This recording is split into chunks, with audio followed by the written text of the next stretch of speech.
அஞ்சனை வணக்கங்கள். ஆக்சுவலாக நான் இப்போ எங்கே போயிட்டுருக்கேன், கழுது மேய்க்க போயிட்டுருக்கேன். ஆல்ரெடி ஒருத்தர் துபாயிலேருந்து கழுது மேய்க்க வந்திருக்காரு. நம்ம ஊரில் இருந்து எல்லோரும் கழுது மேய்க்க ஒட்டகம் மேய்க்க துபாய்க்கு போவாங்க. துபாயில் வந்து ஒருத்தர் கழுது மேய்க்க நம்ம அஞ்சனை பண்ணிக்க வந்திருக்காரு. அவரை போய் பார்க்கலாம் வாங்க. இங்கே பாருங்க, இப்போ வெயில் ரொம்ப கடுமையாக இருக்குது. வெயில் ரொம்ப ஓவராக இருக்குது. வாங்க. நான் ஷூ போட்டு தான் மேய்ப்பியா? ஆமாம், கழுதை மேய்க்கிறதுக்குன்னா ஒரு ரெஸ்பெக்ட் வரும். நான் ஷூ போட்டு தான் மேய்ப்பேன். வெயிலில் சட்டை போட்டு தான் மேய்ப்பேன். அதுக்கப்புறம் வந்து வெள்ளை சட்டை, அப்புறம் கருப்பு பேண்ட்டு, இதெல்லாம் வச்சு தான் நான் மேய்ப்பேன்.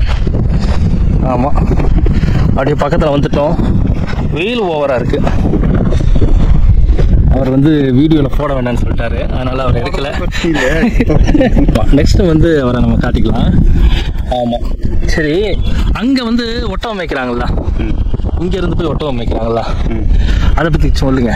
பார்த்துருக்கேன், ஆனால் ரொம்ப கிட்டெல்லாம் போய் பார்த்ததில்லை. பார்த்தது வந்து மூவிஸில் தான், எப்படி எது டீட்டெயிலாக பார்த்தது. நீங்கள் வீடியோவில் இல்லை, வாய்ஸ் மட்டும்தான். ஓகே, ஸோ அதான் அந்த மூவிஸில் மட்டும்தான் பார்த்துருக்கேன். என்னென்னா இங்கே அலௌடு இல்லை. அங்கே அலௌடு கிடையாது. போகலாம், ஃபார்ம் இருக்கிற இடத்துக்கு போகிறதா இருந்தால் பெர்மிஷன் வாங்கி போகலாம். ஆனால் அது வரைக்கும் போகல. இனிமேல் போய் பார்க்கணும் எப்படி ஒட்டகம் வைக்கிறாங்கன்னு. அப்படியெல்லாம் ஓகே. நான் வந்து ஒன்றும் பிரச்சனை இல்லை, கழுதை மேய்க்கிறது உங்கள் எல்லாருக்கும் தெரிஞ்சு போச்சு. அதனால் என்னை பற்றி ஒன்றும் பிரச்சனை இல்லை.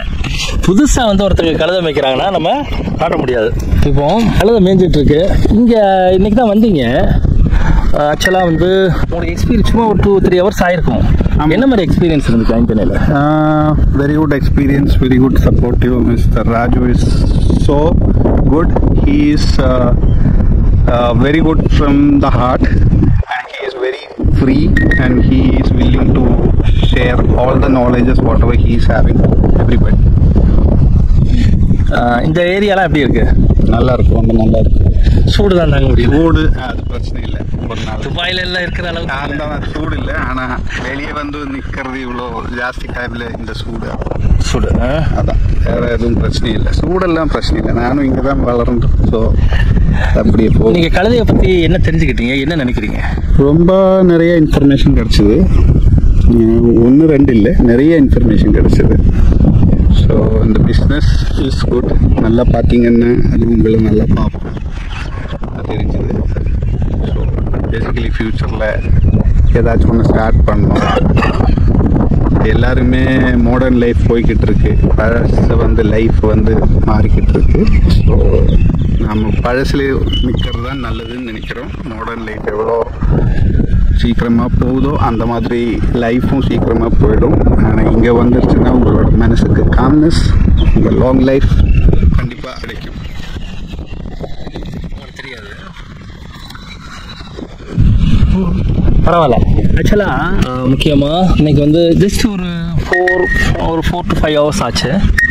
நிறைய விஷயங்கள் டிஸ்கஷன் பண்ணோம். இப்போ வந்து என்னென்னா அவருக்கும் டாங்கி ஃபார்ம் வைக்கணும்னு ஒரு ஆசை. அப்போது சரி, இப்போ தான் கொஞ்சம் டிஸ்கஸ் பண்ணிட்டு இருந்தோம். தொடர்ந்து அதே நம்ம பார்த்துட்டு இருக்க முடியாதுல்ல. அதனால் என்ன பண்ணோம் அப்படின்னா, சரி வாங்க கழுதை மேய்க்கலாம் அப்படின்னு கூப்பிட்டு வந்துட்டேன். அவருக்கு கழுதை மேய்க்கலாம் அப்படின்னு சொன்னோன்னா ஒரே சிரிப்பு. ஆமாம், ஏன்னா ரொம்ப காலமாக கழுதை மேய்க்க தாண்டா லாய்க்கு அப்படின்னு ஸ்கூலில் சொல்லுவாங்க. I was in last bench இந்த ஸ்கூல். ஈவன் அவர் லாஸ்ட் பெஞ்சா. Then my teacher always scolded me, நீ கழுதை மேய்க்க தான் லாய்க்கும் பாரு. அதே மாதிரி ஆகிப்போச்சு லைஃப். யதார்த்தமாக பார்த்தீங்கன்னா, அதனால வந்து நானும் உங்களை கழுதை மேய்க்க கூப்பிட்றேன். கழுதை மேய்க்கிறது காரணம் என்னன்னா, அப்படின்னா என்னன்னா, நீ ரொம்ப இன்டெலிஜென்ட்னு அர்த்தம். நீ ஸ்கூலுக்கெல்லாம் வர வேண்டாம், உனக்கு நிறைய டேலண்ட் இருக்கு அப்படிங்கிற அர்த்தம். அந்த அர்த்தத்துல தான் வாத்தியார் சொன்னது. அது வந்து பழமொழி அப்படி, ஆனால் உண்மையான அர்த்தம் இதான். அப்படிங்கும்போது என்னன்னா, முக்கியமாக பார்த்தீங்கன்னா, இந்த கழுதை மேய்க்கிறதுனால என்ன விஷயம் நடக்கும்?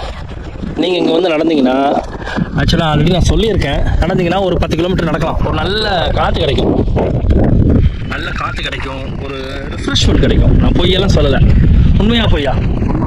ஆமாம், சாரும் சொல்கிறாங்க உண்மைதான் அப்படின்னு அவங்க சொல்கிறாங்க. அதனால் அந்த மாதிரியான வாய்ப்புகள் அதிகமாக இருக்கு. அப்படிங்கும்போது இப்பயும் ஆமாம், அவர் என்ன சொல்றாருன்னா ஸ்ட்ரெஸ் இல்லாமல் ஸ்ட்ரெஸ் ஃப்ரீயாக நம்மளால இருக்க முடியும். உண்மையாலுமே நான் ரொம்ப நாள் நடக்கல. இன்னைக்கு வந்து பார்த்தீங்கன்னா நடத்தப்போ லெஃப்ட் சைடு ஒரு மாதிரி வலிக்குது கால். உண்மையாலுமே கொஞ்ச நேரம் நடந்த உடனே ஸ்டாப் ஆயிடுச்சு. நான் போய் சொல்லலை, கொஞ்சம் தூரம் நடந்த உடனே ஸ்டாப் ஆயிடுச்சு. என்ன சொல்ல வரேன்னா ஸ்டார்ட் தான் பிரச்சனை. ஸ்டார்ட் பண்ணிட்டோம்னா ஆமாம், அதே மாதிரி எந்த விஷயத்துலையும் அதே தானே. என்ன சொல்றீங்க? அப்படிங்கும் பொழுது நம்ம வந்து இந்த மாதிரி ஒரு வாக்கிங்கான ஒரு வாய்ப்பு இருக்கு, நல்ல சாப்பாடு இருக்கு, ஒரு இயற்கை இருக்கும். ஒரு இயற்கையோட சேர்ந்து எல்லா விஷயம் நம்ம பார்க்க முடியும். அப்போ என்ன சொல்ல வரேன் அப்படின்னா இது கொடுப்பனம் வேணும். நீங்களும் வந்தால் இந்த மாதிரி வாய்ப்பு இருக்கும். அப்படியே நம்ம ஆளுங்களை பாருங்கள், என்னை பாரு யோகா வரும் பாருங்கள். சுப்பிரமணியை பார்த்துக்கோங்க, அவரை பார்த்தாலும் நிறைய யோகா வரும். இப்போ தான் பழனியில் போய் முட்டையெல்லாம் போட்டு வந்தார். என்ன சொல்கிறீங்க? ஆமாம், அப்படியே இந்த வீடியோ பாருங்கள், ஒரு அற்புதமான ஒரு வீடியோங்க. நீங்களும் கழுதை அமைக்கணும்னா இங்கே வரலாம். இந்த வீடியோ உங்களுக்கு பிடிச்சிருந்தா லைக் பண்ணுங்கள், ஷேர் பண்ணுங்கள், கமெண்ட்ஸ் பண்ணுங்கள். நன்றி.